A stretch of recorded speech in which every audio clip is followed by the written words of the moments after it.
Hello, everyone, and welcome back to the English Learning Podcast. I'm Jason, your host, and today we have Julia with us.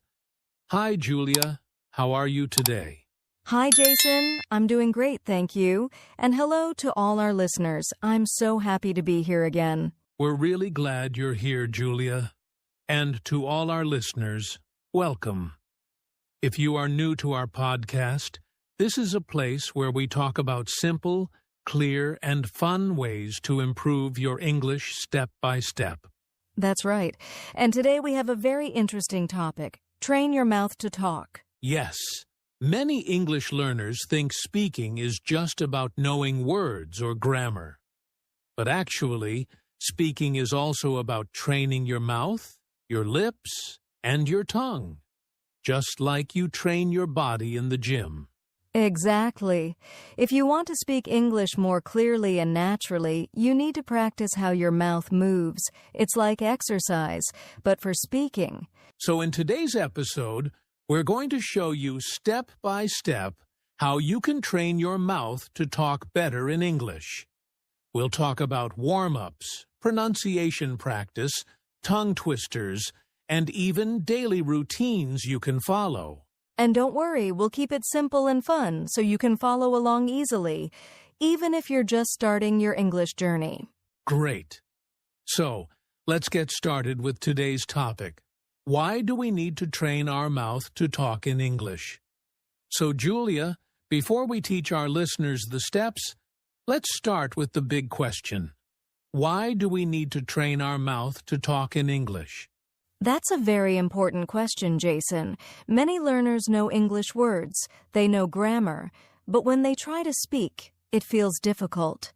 Their mouth doesn't move easily, and sometimes the words sound strange or unclear. Yes, I hear that a lot from students. They say, I know what I want to say, but I can't say it quickly. Exactly.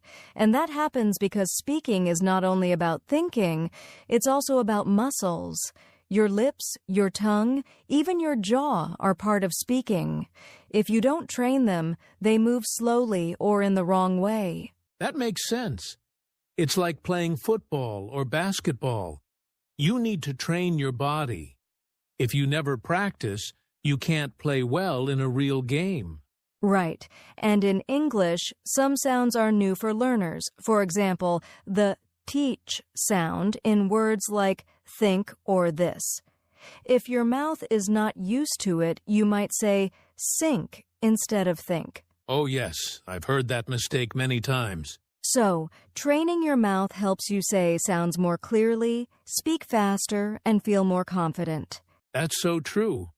And I think another reason is rhythm. English has a special rhythm and stress pattern.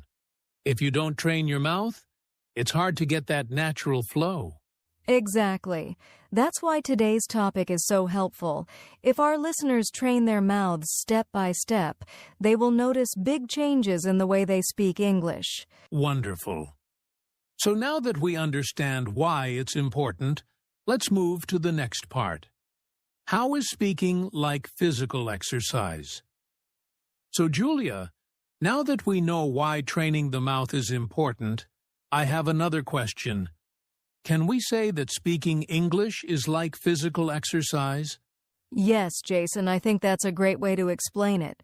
Just like you train your body in the gym, you also need to train your mouth for English. Interesting. Can you give us an example? Sure. Imagine you want to get stronger arms. What do? You lift weights again and again. At first it's hard, but after some weeks, your arms become stronger. Ah, I see. So, in the same way, if you want clear English, you must repeat sounds and words again and again. Exactly. Your tongue and lips are like little muscles. The more you practice, the faster and smoother they move when you speak.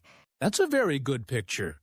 It means if I never train, I will always feel slow or awkward when speaking. Yes. And here's something funny. Have you ever tried a tongue twister, Jason? Oh, yes. Something like she sells seashells by the seashore. That's the one. When you try it the first time, your mouth feels tired, right? Yes, my tongue gets confused. Exactly. That shows us that our mouth needs training, just like our body. The more we practice, the easier it gets. So basically, learning English is not only mental, it's physical too. That's right. And the good news is, just like exercise, if you practice every day, even for a short time, you will see big results. Great.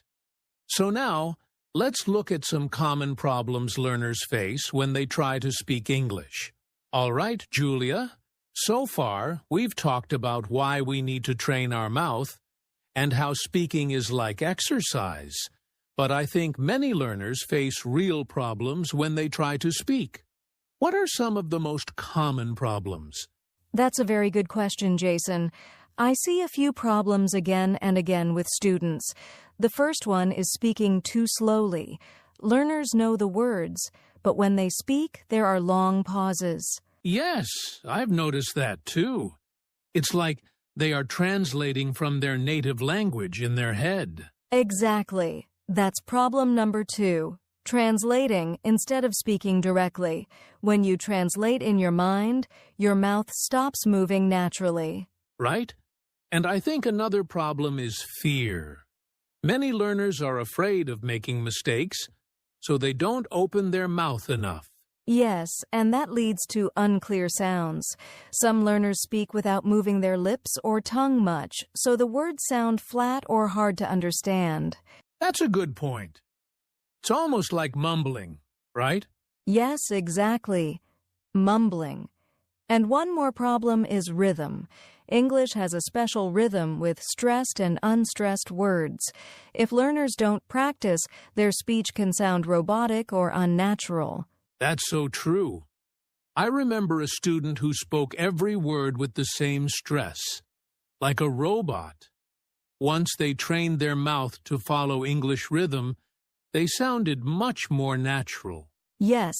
So to summarize, the common problems are speaking too slowly, translating in the mind, fear of mistakes, not opening the mouth enough robotic rhythm.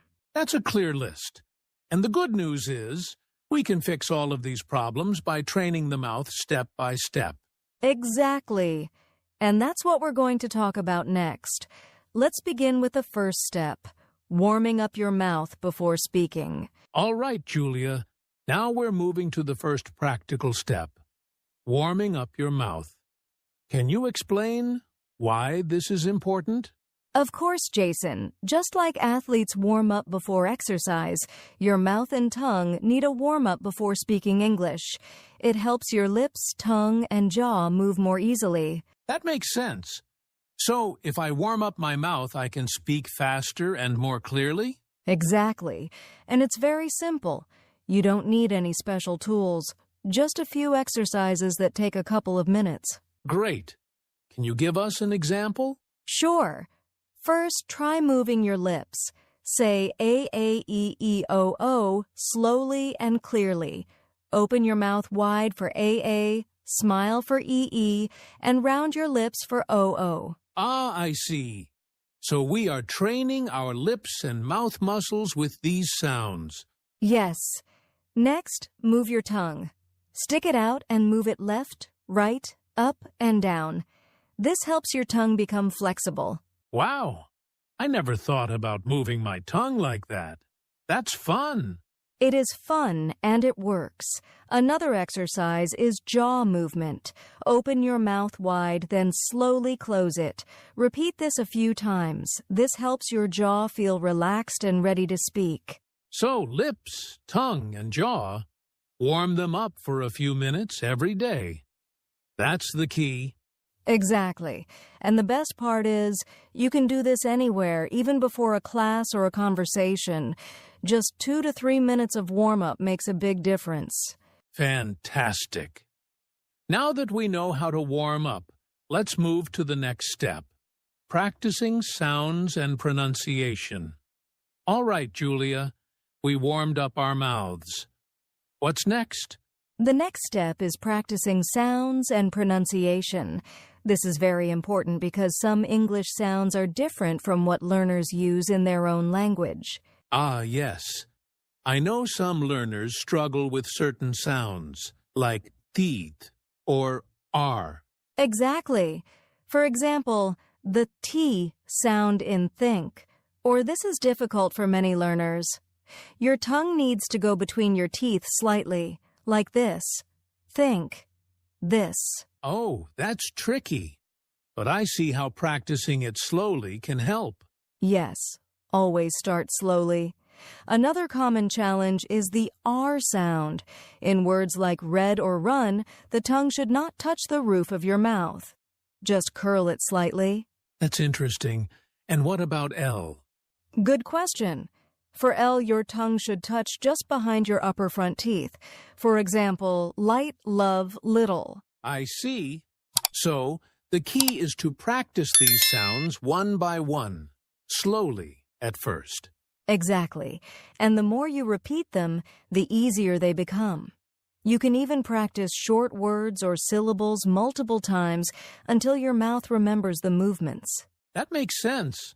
So learners should not rush. They should take small steps and practice daily. Yes, and once the sounds become natural, it will be much easier to speak full sentences clearly and confidently. Perfect. So after practicing individual sounds, the next step is fun, using tongue twisters and repetition to make our mouth even faster. All right, Julia, now that we've practiced sounds, what's the next step? The next step is using tongue twisters and repetition. This is a fun way to train your mouth and improve your speed and clarity. I love tongue twisters. Can you give us an example? Sure. A simple one is, she sells seashells by the seashore. Say it slowly at first, then a little faster each time. Oh, yes, I remember that one. It's tricky at first, but fun to practice. Exactly. Another example is red lorry, yellow lorry. It helps practice the R and L sounds. So the key is repetition, right? Repeat these tongue twisters several times every day. Yes. Repetition trains your mouth muscles. At first, it might feel hard, but after a few days, your mouth moves faster and more naturally. That's great. And I think it's also fun. Learners can practice alone or even with friends. Absolutely. And the more you repeat, the clearer and faster your English will sound. Perfect. After tongue twisters, we move to practicing short phrases to train your mouth in real sentences. All right, Julia, tongue twisters are fun. But now, how can learners use what they've practiced in real conversations? Good question, Jason. The next step is practicing with useful phrases. Instead of just words, learners should practice short sentences they can actually use in daily life. Ah, that makes sense. Can you give us some examples? Sure. For example, how are you today? Or, can you help me please? Or I would like a cup of tea. So learners should repeat these phrases slowly at first, and then faster, right? Exactly. This trains your mouth to say full sentences naturally, not just individual words. And when you repeat phrases every day, it becomes easier to speak during real conversations. That's really practical. So learners can start with 5 to 10 phrases and practice them every day. Yes, and the best part is, these phrases are useful in real life, so learners can start using them right away. Perfect. After phrases, I believe the next step is recording and listening to yourself, right? All right, Julia, now that we've practiced sounds, tongue twisters, and phrases, what's the next step? The next step is very helpful, recording yourself and listening to your own voice. Ah, I see. Why is this important? Many learners don't realize it, but when you hear your own voice, you can notice mistakes that you didn't feel while speaking. For example, pronunciation errors, missing words, or unclear sounds. That makes sense. So recording is like checking yourself, right? Exactly. And the good news is, you don't need fancy equipment. You can use your phone or computer. Just record yourself reading a short paragraph or speaking a few phrases, then listen carefully. Oh, that's easy. And I guess after listening, you can practice again and correct your mistakes. Yes, that's the key. Listen, notice mistakes, and repeat. Doing this regularly trains your mouth and improves your speaking faster. Perfect.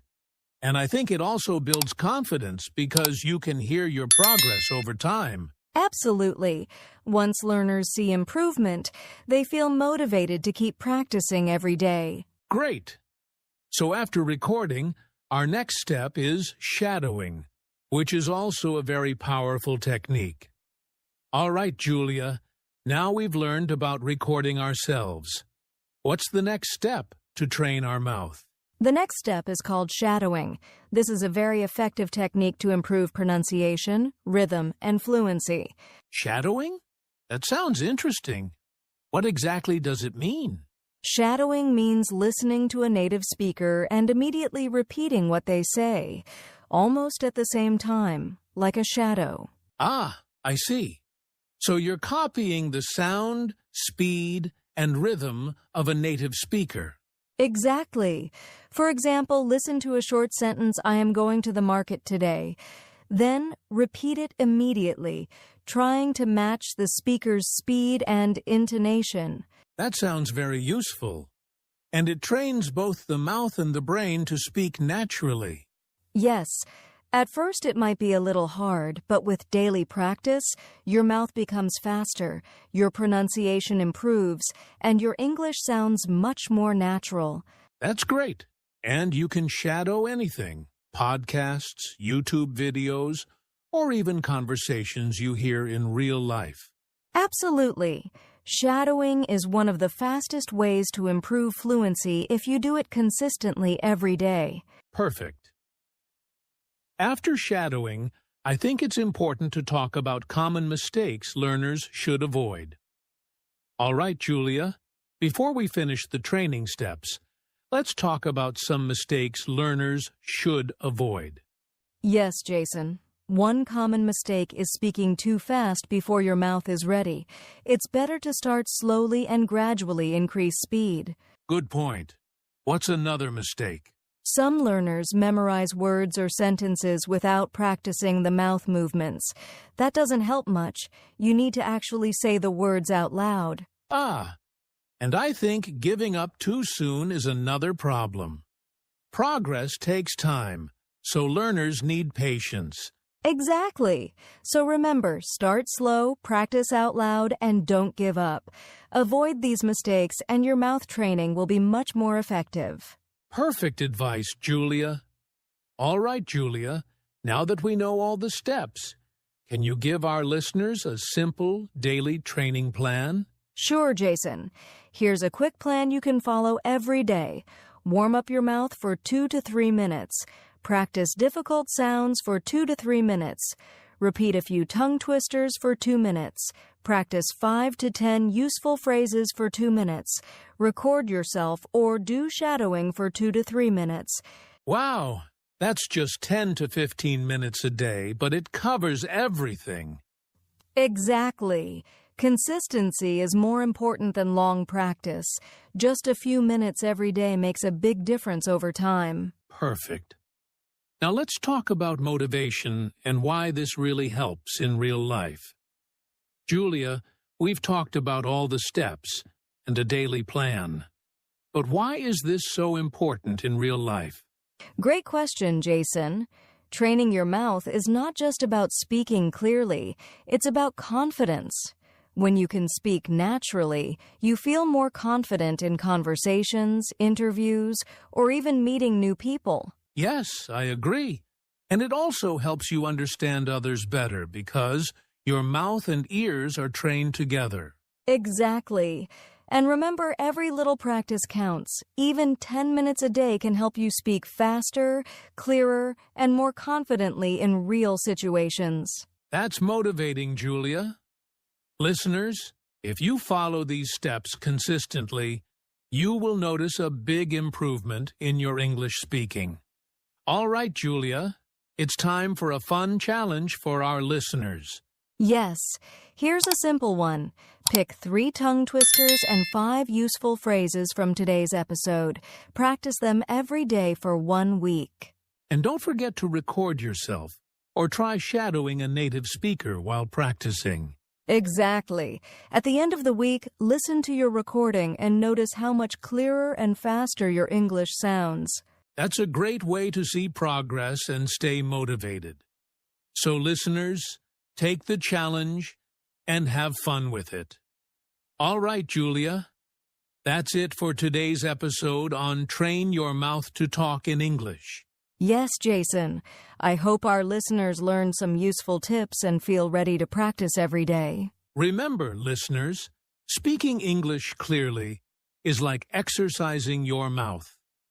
With daily practice, warm-ups, sounds, tongue twisters, phrases, and shadowing, your English will improve step by step. Absolutely. And don't worry about mistakes. They are part of learning. Keep practicing, stay consistent, and enjoy the process. Thank you so much for listening today.